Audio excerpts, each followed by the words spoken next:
welcome to this Flutter automation tutorial. Today, we'll explore how to make your tile widgets testable and automatable using Appium and Flutter's semantics widget. Flutter's UI is beautiful and customizable, but that can make automation a bit tricky. Widgets like ListTile, card, or custom buttons don't expose native IDs by default. That's where semantics comes in. It helps bridge the gap between your Flutter UI and Appium automation. Here's a basic ListTile, clean and functional. But without extra metadata, Appium can't identify this element in the UI tree. When you don't wrap your ListTile in a semantics widget, Appium struggles to identify it properly.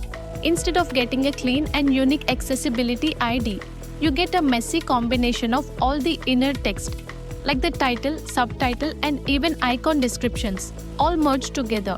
This makes element selection unreliable, especially when your app has multiple tiles with similar content.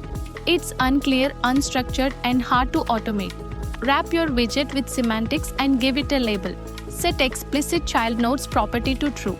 Now, Appium can use this label to find the widget by its accessibility ID.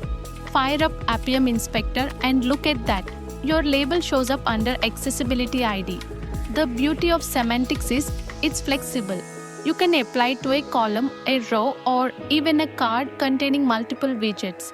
For advanced use cases, wrap grouped widgets like expandable buttons with a meaningful label and you're good to go. That's it. With just a few lines of code, you've made your Flutter app more accessible and automation friendly. If you found this video helpful, like, subscribe, and share it with fellow Flutter devs. Thanks for watching.